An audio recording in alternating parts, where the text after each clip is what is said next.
I had a text message from a girl I stopped fucking a little while ago, and the text message basically went, "Oh, by the way, you never made me come." Oh, and I found offence to that. And the point is, does she honestly think she was the one who made me come? That's fucking I make me come. I make me come. All the horrible things I have in my head is what makes me come. Right? They have very little to do with it. They're just the container I shoot into. I'm serious though. It's the warm, wet rubbing how dare action. you take credit? I have to fucking choke you and do horrible things. You know what I mean? So for me to come now, I have to do horrible things to you to make me come. If you were just... You think just the movement with your hips? And the weird thing is, to make a girl come, as far as I can tell, to make them come, what you got to do is you got to lay on your back and just fucking lay still so they can do that little thing. Because girls don't like it penetrating into them. They like doing that grind. Which hurts. Yeah, that grind Sometimes where it's rubbing up against the top bit inside. That's the bit and sometimes that'll bend your dick, like, in ways it's not supposed to be bent. Yeah. So what did you should have wrote back? Who cares? That's what I would have written. Who cares? Good. You don't deserve to come. You fucking rotten pussy. You're rotten pussy. I also have this theory. I was chatting to my friend about this the other day. I don't think I've ever truly made love to a person. Yeah. Like this whole idea of women making love. I think the difference is between making love and fucking is when you're making love, you go slower and you don't call them names. That's it, right? When I'm making love, my dick withers like tea has been spilled on it. I can't keep a hard on for that shit. I could never look at a person lovingly during sex. There's a lot of passionate kissing during making love. Like mouth kissing, not just kissing neck and things like that. Like passionate mouth kissing, holding of the back of the head kind of a thing. And never done that. You've never done that? No, I've never done that. You don't want to ever, like, do that? No. Unless it's with a prostitute. No, it's kind of like it's kind of old school movie fucking. I don't think kiss her for that long if she's spitting cum back down my throat. It's from here to eternity fucking. It does nothing for me. No. Nothing, a gentle hand down the side of the hip or anything. Unless someone's my girlfriend, it's like, here you go, load receptacle. Take that and fucking hit the brakes. There's some well-endowed... I'm a little distracted, I'm sorry, because there's a well-endowed girl outside the studio that really was trying to get our attention, and she was waving, and then she was talking to Kenny. What was that about? Kenny's just silly. Who was that? Who was that well-endowed woman? What? She was trying to get our attention. She's very friendly. She's Mina Radio on Twitter. She does like Caliente or the Heat music thing. She works here. Why was she waving like a mad woman out there? She's a fan. She's a fan of the show. Bring her in. I thought she was a porn star or something. She went to school with Sam.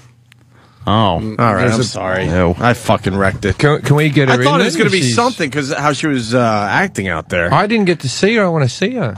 That's all right. We're like fucking animals, like kids. Nah, because she works here, so now when we fucking bring her in and drool over her and try to get her top off, we'll be fired or something. Yeah, but I'm not always here. I'm only here occasionally. That's a good point. We can blame it on you. I can do that. Blame it on me. We got a guy in Seattle. Sir, you got a story that you need to tell Jim Jeffries, it says. Yeah, hey, boys. Hey. What's up, crybaby? Hi. Aw. Hi. Hey, I was crying, too. Hey, so when I was in college, I fucked this chick, got genital wart. About a year later, they kept coming back after all this treatment, and this girl said, I need a ride from Portland home, and I live on the west coast of Washington.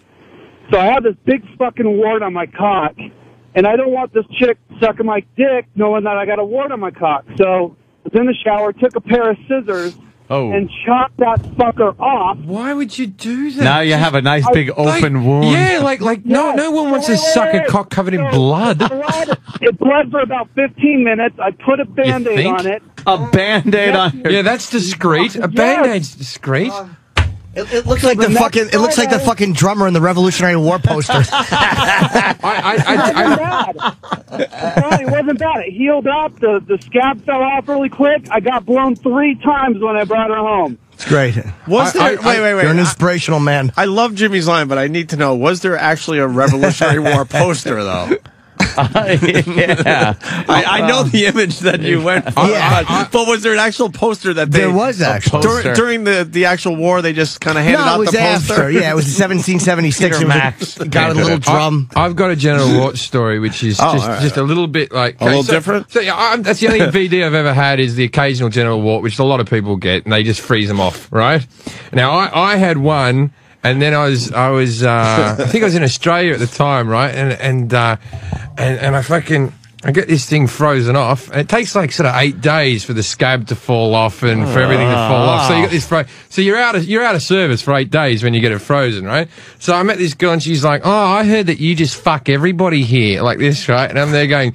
And I was like, well, I can't fuck her because I got this scab, right? Might as well use it to my advantage. She's right. Yeah, because I'm right. So you know what I said to her? I went, "Oh, look, the thing is, I'm just sick and tired of sleeping with every woman I meet. I'd like to make a meaningful relationship and get to know someone before I fuck them." Oh, so you're biding time. I waited. I got to know her for a few days until my scab fell off. And because of that, she thought I was the most sensitive guy on earth. Then she realized you were a piece of shit after you didn't call her? She didn't know. Yeah, then afterwards I didn't call her because I always like that when women say they say something like they go, "Oh, I've been dating a lot of guys who just after they got what they wanted broke up with me." No, you're shit in bed, right? If we got what we wanted, we would have wanted it again.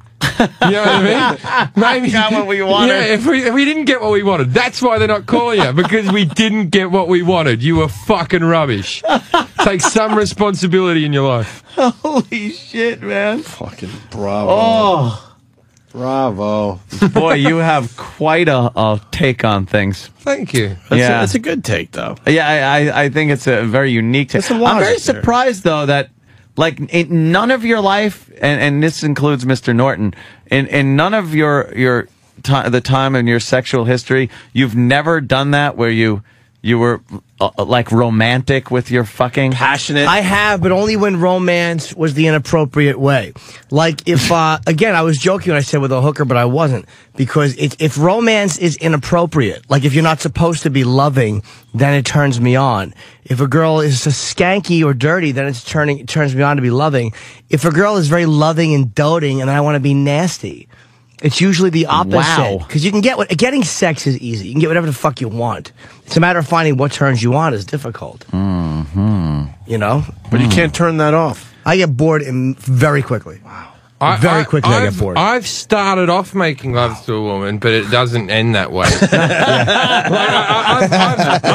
I've gone in there with every intention. Good intention. I've gone in there thinking, and then like 5 minutes of just, I'm not going to come, punch her in the face, I'm there. Punch her in the face. Well, maybe I might be exaggerating. I understand. But stop. A little rough housing into the ribs. A little rough housing, maybe some hair pulling. A little. Yeah, if I cut you, I come. Yeah, if you bleed, I'm coming. Oh shit! No, I think maybe when I was like a teenager, back when I thought I was in love with every single girl I ever fucking shagged, when I was like 17. Yeah, that's always a bitch back in those days. Love doesn't turn me on. It's not sexy. No, there's girls that like Jim was saying. There's certain girls of certain types, and even you were saying, but with me, it's the opposite. It's the way it's supposed to be. Like, if there's a girl that's kind of like into that romantic, loving kind of fucking, that's what you do. And if there's a girl into some rough shit, then that's what you do. No, because that implies neediness to me. When I feel like someone needs something from me, it just makes me want to fucking tuck my dick back and fucking brick them across the forehead. I fucking hate them for it. I'm with Anthony on this one, so this room is divided. No, because the woman should want sex as much as you. It should be an animal activity. Love and sex should not. You can be loving afterwards. Right. Afterwards, you can lay with a person, be kissing and cuddling afterwards and before. But during, that's like, it's like fucking being friendly during sport. You're in a competition here. When it's over, you're shaking hands, but during the game, when you're over, it's good game. Hey, I'll see you on the national team. I agree with you. The animal instinct thing has to be part of the relationship. It's like those women who say, "Oh, I won't fuck you on the first date," or "I wait 5 dates or something to fuck you." I don't want to fuck you then. I want someone to fuck me as much as I want to fuck them. I see that as more passion. I don't see that as slutty. If someone, you know what I mean? I just see that a woman doesn't dig me if she doesn't want to shag me after the first couple of dates. Yeah, it's like, why wouldn't she want to do that the first time? Yeah. Like, you do. Yeah. Don't you dig me as much as I dig you? I see it as an insult. And if there's like this waiting period, what are you, a gun? I hate it when they give you sex like it's like a privilege. No, it's not. It's fucking 50-50. No, but see, but society makes that a problem. I know, but it makes the women feel like they're fucking whores if they're fucking like guys do. Exactly. They don't know how to just fuck you and fucking say I fucked a guy. They got that in the back of their head that they've been told their whole lives. If you're sexually active, then you're a slut.